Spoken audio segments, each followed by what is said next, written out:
तो भाई अगर मैं तुमसे ये पूछूं कि पिछले कुछ सालों में सीएसके का सबसे की प्लेयर आखिर कौन रहा है, तो आपका जवाब क्या होगा? अगर आप इस सवाल का जवाब नहीं सोच पा रहे हैं तो मैं आपको इस सवाल का जवाब देना चाहूंगा।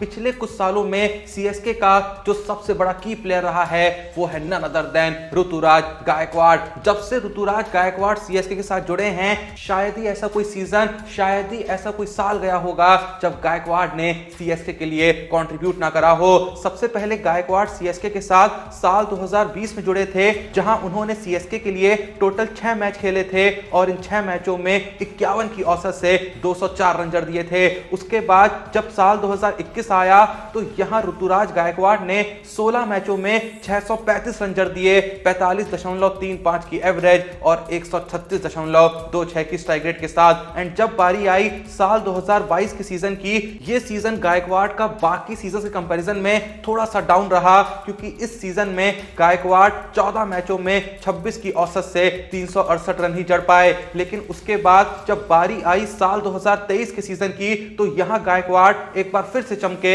और 16 मैचों में 42 की औसत से 590 रन जड़ दिए। इस सीजन में गायकवाड़ की स्ट्राइक रेट भी 147 की रही। एंड अब अगर यहां पे बात करें पिछले सीजन यानी साल 2024 के सीजन की, जहां गायकवाड़ सीएसके के कैप्टन भी थे, यहां भी उन्होंने 14 मैचों में 583 रन जड़े, 53 की औसत और 141 की स्ट्राइक रेट से। अगर हम यहां पे गायकवाड़ का पूरा आईपीएल करियर देखें तो ये तो आपको पता ही है कि पूरा जो आईपीएल करियर है गायकवाड़ का वो सीएसके के साथ ही बीता है। अब अगर हम इस पूरे आईपीएल करियर के नंबर्स देखें तो गायकवाड़ ने अब तक आईपीएल में टोटल 66 मैच खेले हैं। ऑब्वियसली ये 66 के 66 मैच उन्होंने सीएसके के लिए खेले हैं, लेकिन इन 66 मैचों में उनकी औसत कमाल की रही है लगभग 42 की, जहां उन्होंने 2380 रन जड़े हैं इन 66 मैचों में और स्ट्राइक रेट भी काफी बेहतरीन रही है लगभग 137 की। अब तक आईपीएल करियर में गायकवाड़ 2 शतक लगा चुके हैं और 18 अर्धशतक जड़ चुके हैं। इन नंबर्स को देख के ही आप समझ सकते हैं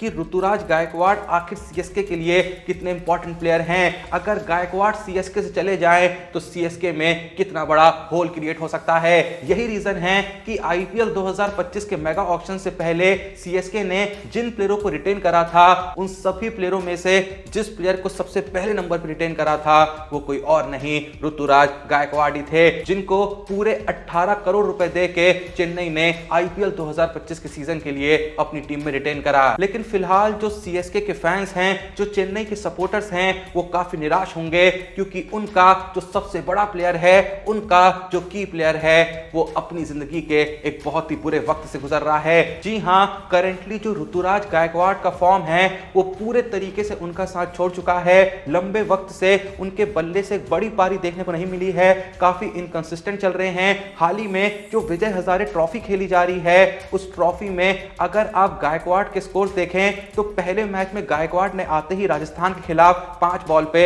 1 रन जड़ा था। सबको लगा था कि चलो यार एक मैच की बात है, गायकवाड़ वापस फॉर्म में आ जाएंगे, क्योंकि एक सच ये भी था कि इस 1 रन वाले मैच से पहले गायकवाड़ के जो पिछले मैचेस रहे थे वो काफी शानदार रहे थे। अगर हम गायकवाड़ के इस विजय हजारे ट्रॉफी से पहले के 10 मैच देखें तो गायकवाड़ के स्कोर कुछ इस प्रकार थे: 136, 154 not out, 124, 21, 168, 124 not out, 40, 220 not out, 168 और 108। हर किसी को लगा था कि गायकवाड़ अपने पिछले विजय हजारे ट्रॉफी वाले सीजन के फॉर्म को इस सीजन में भी जारी रखेंगे, लेकिन जैसा मैंने आपको बताया कि जैसे ही गायकवाड़ इस सीजन में आते हैं तो पहले मैच में जहां राजस्थान के खिलाफ मात्र 1 रन मार के आउट हो जाते हैं, तो तभी अगला मैच जब खेला जाता है सर्विसेज के खिलाफ, वहां गायकवाड़ नॉट आउट 74 बॉलों पे 148 रन जड़ देते हैं। हर किसी को लगता है कि हो सकता है पिछले मैच में आउट हो गए हों, लेकिन ये बंदा अब भी फॉर्म में है,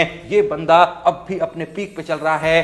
पर अफसोस की बात, इस 148 नॉट आउट वाली पारी के बाद जब गायकवाड़ हिमाचल प्रदेश के खिलाफ अपना अगला मैच खेलते हैं तो वहां 13 बॉल पे मात्र 8 रन मार के पवेलियन लौट जाते हैं। अगला मैच जब आंध्र प्रदेश के खिलाफ होता है तो वहां भी गायकवाड़ 16 बॉल पे मात्र 12 रन जड़ते हैं। एंड देन जब रेलवेज के खिलाफ मैच खेला जाता है तो वहां गायकवाड़ 20 बॉल पे 13 मारते हैं। फिर बारी आती है पंजाब वाले मैच की, वहां भी गायकवाड़ 5 बॉल पे 5 रन मारते हैं। और हाल ही में जब विजय हजारे ट्रॉफी का सेमीफाइनल मैच खेला जा रहा था विदर्भ टीम के खिलाफ, खिलाफ, तो वहां भी गायकवाड़ 13 बॉल पे मात्र 7 रन मार के पवेलियन लौट जाते हैं। यानी हाल ही में गायकवाड़ ने जो अपनी पिछली 7 पारियां खेली हैं, उन 7 पारियों में से 6 पारियों में वो पूरे तरीके से फ्लॉप रहे हैं। एंड इससे भी बड़ी बात यहां पे ये है कि हाल ही में इंग्लैंड के खिलाफ होने वाली T20 सीरीज के लिए जब इंडियन टीम का अनाउंसमेंट हुआ था, तो हर कोई कह रहा था कि गायकवाड़ का नाम यहां होना ही होना चाहिए। जिस तरीके से गायकवाड़ इंडियन टीम के लिए T20 में परफॉर्म करे थे पिछले कुछ मैचेस में, उसके बावजूद भी उनको ड्रॉप कर देना उनके साथ एक बहुत बड़ी नाइंसाफी है। अगर आप अभिषेक शर्मा को ले जा सकते हैं, जिन्होंने मोस्ट ऑफ द मैचेस में बहुत ही ज्यादा अंडर परफॉर्म करा है, तो क्यों ना उनके कंपैरिजन में आप गायकवाड़ को लेके जाएं। अब देखो, ये सपोर्ट गायकवाड़ को मिल तो रहा था, लेकिन जैसे ही गायकवाड़ ने एक के बाद एक ये इनकंसिस्टेंट पारियां खेली, हर कोई बोला कि गायकवाड़ को थोड़ा सा ओवररेट करा गया है। अब भले ही गायकवाड़ इंडिया वर्सेस इंग्लैंड की सीरीज में तो नहीं दिखेंगे, लेकिन कहीं ना कहीं गायकवाड़ के पास एक बार फिर से मौका होगा आईपीएल 2025 में खुद को प्रूव करने का। पर कहीं ऐसा तो नहीं होगा कि गायकवाड़ जो ये फॉर्म से बाहर हुए हैं, कुछ ऐसी ही परफॉर्मेंस उनकी आईपीएल 2025 में भी आ जाएगी? कहीं ऐसा तो नहीं होगा कि जो सीएसके का जो सबसे बड़ा प्लेयर है, जो की प्लेयर है, वो असल में सीएसके पे ही बोझ बन जाएगा? आप लोग का क्या सोचना है कमेंट सेक्शन में जरूर बताइएगा। किस किस को लगता है कि गायकवाड़ की कप्तानी में सीएसके पहली बार ट्रॉफी जीत सकती है? पहली बार इसलिए कहा क्योंकि गायकवाड़ की कप्तानी में तो पहली बार जीतेगी ना। इससे पहले जितनी भी ट्रॉफी जीती हैं, सब महेंद्र सिंह धोनी की कैप्टनसी में जीती है। तो जो भी ये वीडियो देख रहा है, एकदम सच सच बताना कि किस किस को यकीन है कि हाँ, आईपीएल 2025 में गायकवाड़ अपनी कैप्टनसी में चेन्नई को ट्रॉफी जिता सकते हैं और सीएसके के लिए कुछ बहुत बड़े कॉन्ट्रीब्यूशंस भी दे सकते हैं। जो भी आपका मानना है कमेंट सेक्शन में जरूर बताएं। वीडियो को लाइक करें, चैनल को सब्सक्राइब करें। मिलते हैं नेक्स्ट वीडियो में, तब तक के लिए जय हिंद, धन्यवाद।